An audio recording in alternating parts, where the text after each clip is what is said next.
नमस्कार दोस्तों, मैं एकता गुलाब स्वागत करती हूँ आपका अपने YouTube चैनल स्टेनोपीडिया पर। यहाँ पर दोस्तों हम सीखेंगे बहुत ही इंटरेस्टिंग और इजी वे में शॉर्ट हैंड ऋषि प्रणाली। फ्रेंड्स, पिछले वीडियो में हमने बिंदु और डैश से आने वाली मात्राओं को पढ़ा था, जिसके अंदर मोटे बिंदु और हल्के बिंदु तथा मोटे डैश और हल्के डैश का प्रयोग किया गया था। उनमें करीब करीब सभी मात्राएं हमारी कवर हो गई थी। फिर भी कुछ जो मात्राएं हैं अनुस्वार और चंद्र बिंदु की, उनका प्रयोग करना हम आज और सीख लेते हैं। तो आइए शुरू करते हैं। सबसे पहले देखिए, मैं आपको बता देती हूँ कि अनुस्वार और चंद्र बिंदु क्या होता है। वैसे तो आपको ये अच्छे से पता होगा क्योंकि ये ग्रामर का पार्ट है, हिंदी ग्रामर का पार्ट है हमारा, लेकिन फिर भी मैं बता देती हूँ कि कोई भी शब्द है, जैसे मान लीजिए कि अंत है, तो इसके ऊपर हम ये डॉट लगाते हैं, इसे हम अनुस्वार कहते हैं, या इसे हम अंक की मात्रा भी कहते हैं। और हल्के डैश की मात्राओं में हमने पढ़ा भी था कि किसी भी जो व्यंजन होता है उसके सेकंड प्लेस पे अगर हम हल्का डैश रख देते हैं तो अंक की मात्रा लग जाती है उसके, या अगर व्यंजन के पहले हम सेकंड प्लेस पे रख देते हैं तो व्यंजन से पहले हम अंक को पढ़ते हैं। जैसे देखिए ग, और इसके पहले सेकंड प्लेस पर हल्की डैश हमने रख दी तो हम इसे पढ़ेंगे अंग अंग। इस प्रकार से मैंने आपको पिछले वीडियो में भी बताया था। आगे देखिए जैसे सांप, तो इस प्रकार ये जो लगाते हैं इसे हम चंद्र बिंदु कहते हैं। और ये भी आपको अच्छे से पता है कि चंद्र बिंदु क्या होती है। तो इनके प्रयोग को हम एक बार समझ लेते हैं कि जब ऐसे शब्द आते हैं हमारे सामने तो हम किस प्रकार से उनको लिखेंगे। तो देखिए, सबसे पहले अगर अनुस्वार जो होता है वो अगर अकेला आता है, यानी कि उसके साथ कोई और दूसरी मात्रा नहीं आती, तो हम क्या करेंगे कि अंक की मात्रा के लिए जो हम हल्के डैश का प्रयोग करते हैं व्यंजन के द्वितीय स्थान पे, उसी का प्रयोग करेंगे। जैसे देखिए अंडा, तो अंडा के लिए हम क्या करेंगे, सबसे पहले डे की लाइन खींचेंगे। तो डे की लाइन मोटी होती है और ऊपर से नीचे की ओर आने वाली होती है। इससे पहले हमें अंक जोड़ना है, तो अंक की मात्रा होती है वो सेकंड प्लेस पर आती है, तो ये हमने यहाँ सेकंड प्लेस पर हल्की डैश लगा दी। तो अंड और आ की मात्रा व्यंजन के फर्स्ट प्लेस पर मोटी डैश के रूप में आती है, तो ये हमने व्यंजन के फर्स्ट प्लेस पर मोटा डैश रख दिया। अब हम इसको किस प्रकार से पढ़ेंगे, अंड और आ की मात्रा अंडा। इसी प्रकार से देखिए अंत, तो अंत के लिए हम सबसे पहले तय बनाएंगे। तय भी दोस्तों ऊपर से नीचे की ओर लिखते हैं और हल्की रेखा होती है ये हमारी, और वक्र रेखा भी बोलते हैं इसको, क्योंकि ये मतलब इसमें वक्र है, घुमाव है इसमें। अब देखिए हमें इससे पहले अन जोड़ना है। तो मात्राओं का यही नियम होता है कि व्यंजन के पहले हम लिखते हैं तो उसे हम व्यंजन के पहले पढ़ते हैं, और अगर हम इसे व्यंजन के बाद में रखते हैं तो व्यंजन के मात्रा जोड़कर फिर बोलते हैं। तो देखिए तय से पहले हमें अन की मात्रा जोड़नी है, तो अन की मात्रा होती है हल्के डैश के रूप में होती है और व्यंजन के सेकंड प्लेस पर होती है। अब तय से पहले रखना है, इसलिए तय के पहले पहले मतलब इस साइड लेफ्ट साइड में, तो लेफ्ट साइड में सेकंड प्लेस पर हम हल्का डैश रख देंगे। अब हम इसको पढ़ेंगे अंत अंत।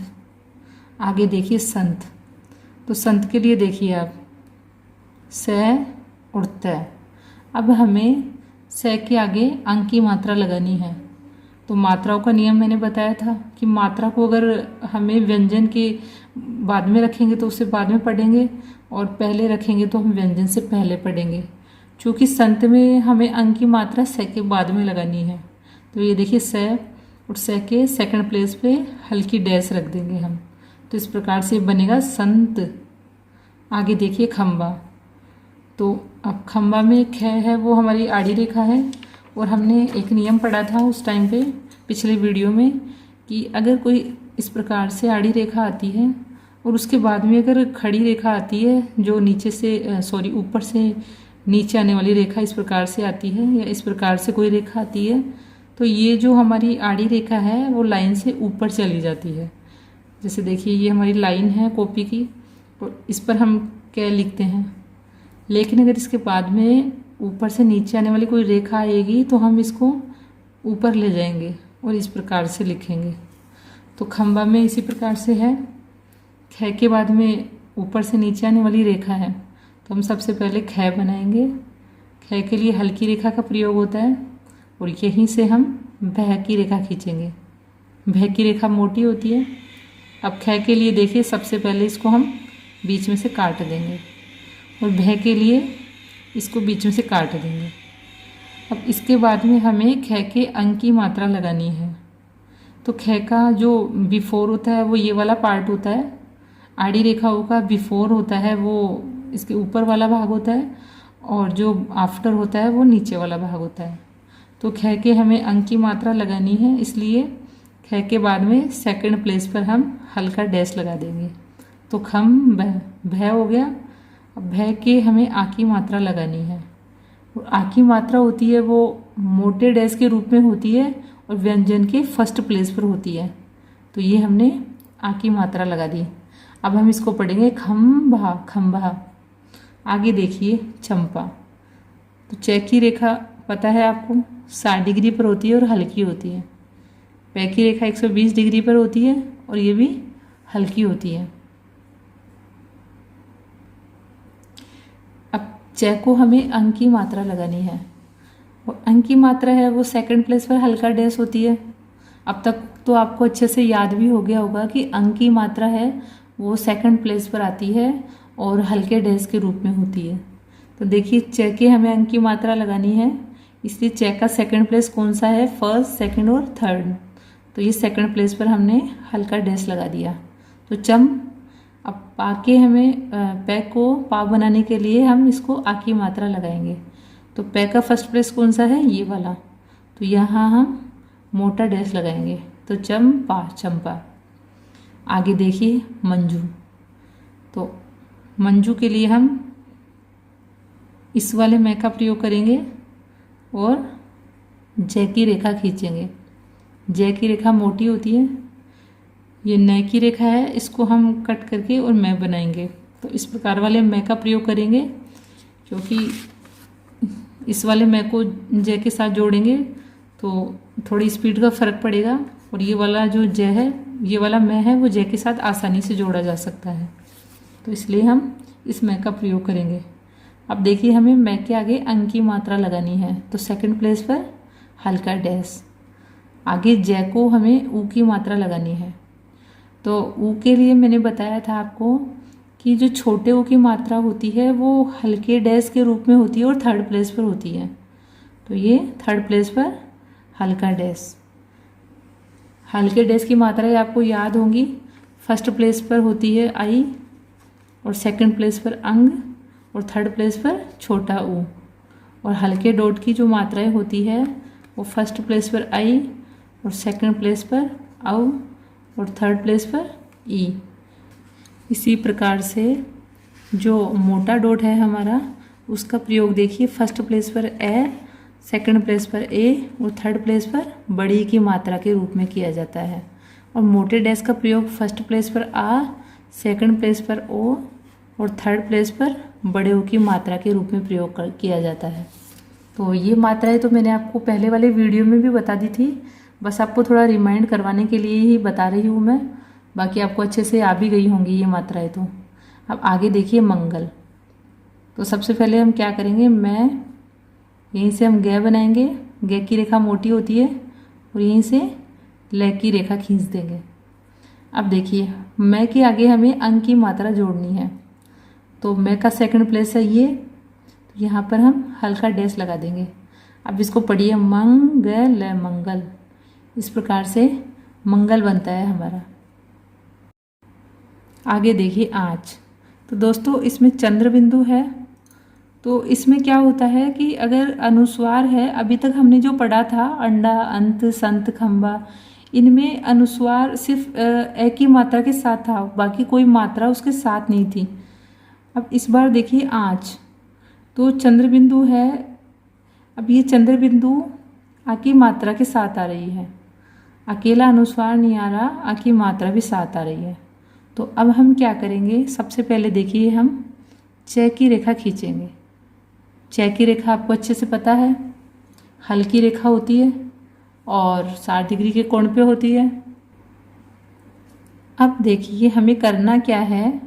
अगर सपोज कीजिए कि यहाँ पे अंश होता तो हम क्या करते, सेकंड प्लेस पे अंक की रेखा खींच देते हैं, लेकिन हमें आँच लिखना है, यानी कि ये चंद्र बिंदु और आ। तो आ कहाँ पर आता है हमारा, फर्स्ट प्लेस पर मोटे डैश के रूप में आता है।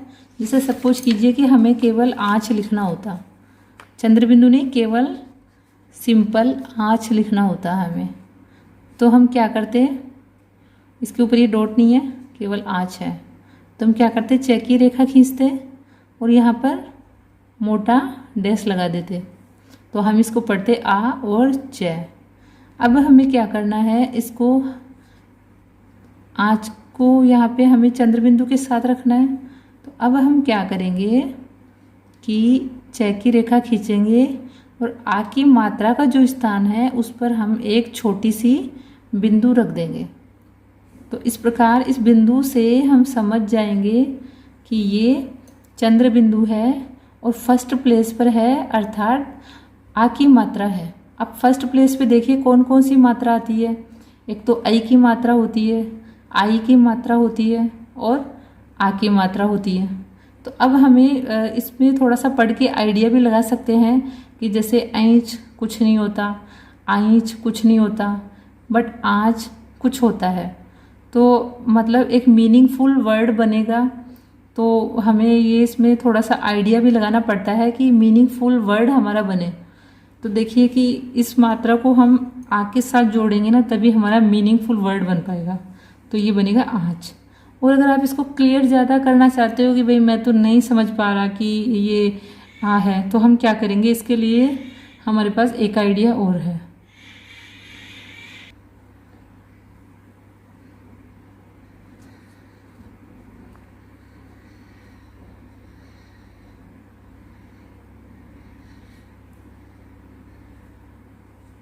इसके लिए हम क्या करेंगे कि ये जो डॉट है अर्थात चंद्र बिंदु है और इसके नीचे आ की मात्रा और रख देंगे। अब हम अच्छे से समझ सकते हैं कि फर्स्ट प्लेस पर आ की मात्रा होती है, तो च से पहले आ की मात्रा है और प्लस साथ में एक बिंदु है अर्थात चंद्र बिंदु है। तो चंद्र बिंदु के साथ आ की मात्रा है, तो ये हमारा बनेगा आ और चंद्र बिंदु लगाएंगे इसके आगे और च। तो इस प्रकार अगर हम ज़्यादा क्लियर करना चाहते हैं तो हम आ की मात्रा के ऊपर बिंदु रख देंगे। अदरवाइज हम इस प्रकार से भी समझ सकते हैं कि च और आ के स्थान पे हमने चंद्र बिंदु का जो बिंदु है वो रख दिया और हम इसको पढ़ लेंगे आ च, आँच। इस प्रकार से भी कर सकते हैं।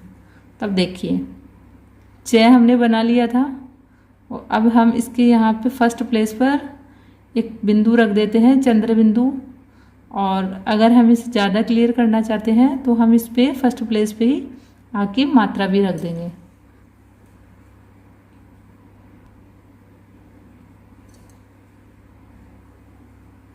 आगे देखिए आंत, तो इसी प्रकार से आँच के जैसा ही वर्ड है ये भी। तो हमने तय की रेखा खींची और आ की मात्रा कहाँ लगेगी, तय से पहले फर्स्ट प्लेस पर। तो तय से पहले फर्स्ट प्लेस पर हम बिंदु लगा देंगे। अब हम इसको पढ़ेंगे आंत। अब देखिए आप सोचेंगे कि फर्स्ट प्लेस पर तो आई की भी मात्रा होती है, तो अब अगर हम इसे आंत पढ़ के देखेंगे तो कुछ भी नहीं होता। या आप सोचेंगे कि फर्स्ट प्लेस पर तो आई की मात्रा भी होती है, तो आंत भी कोई शब्द नहीं होता मीनिंगफुल। तो फिर हम समझ सकते हैं कि फर्स्ट प्लेस पर आ की मात्रा भी होती है, तो आंत एक मीनिंगफुल शब्द है, तो ये आंत है। और ज़्यादा क्लियर करना चाहते हैं तो आप इस पर आ की मात्रा भी साथ में रख सकते हैं। आगे देखिए ओठ। तो ओठ के लिए हम क्या करेंगे, सबसे पहले ठे की रेखा खींचेंगे। तो ठे की रेखा आपको पता है हल्की रेखा होती है और बीच में से कटी हुई होती है। अब ओ की मात्रा कहाँ होती है, अभी मैंने बताया था सेकंड प्लेस पर ये ठे है। और मान लीजिए कि हमें सिंपल ओठ लिखना होता तो हम क्या करते, यहाँ ओ की मात्रा लगाते, पर चूंकि हमें अनुस्वार का यूज करना है तो हम इसकी जगह क्या करेंगे, एक बिंदु रख देंगे। तो इससे हम समझ जाएंगे कि ओ की मात्रा है प्लस साथ में अनुस्वार भी है। और आप चाहें तो वही जो तरीका मैंने बताया था कि साथ में आप यहाँ ओ की मात्रा भी रख सकते हैं, बट इसमें थोड़ा सा आपको टाइम ज़्यादा लगेगा। और शॉर्ट हैंड का यूज हम इसलिए करते हैं कि कोई भी बात, कोई भी सेंटेंस या कोई भी अभिभाषण लिखने के लिए हमें कम टाइम लगे। तो इसलिए हम ज़्यादा टाइम लिखने वाला काम तो कम करेंगे और जल्दी लिखेंगे। तो ओठ, और यहाँ ओ के स्थान पे हम एक बिंदु रख देंगे। अब हम इसे पढ़ेंगे ओठ। आगे देखिए सांप, तो ये स की रेखा खींचेंगे और यहीं से पै की रेखा खींचेंगे। अब सांप, तो आ की मात्रा कहाँ है, यहाँ आएगी फर्स्ट प्लेस पर, तो इसके स्थान पर हम एक बिंदु रख देंगे छोटा। अब हम इसको पढ़ेंगे सांप, यानी कि आ के साथ में चंद्र बिंदु का भी यूज है। और वही ज़्यादा क्लियर करना चाहते हैं तो ओ की मात्रा अटैच कर सकते हैं, बाकी ज़्यादा आवश्यकता पड़ेगी नहीं।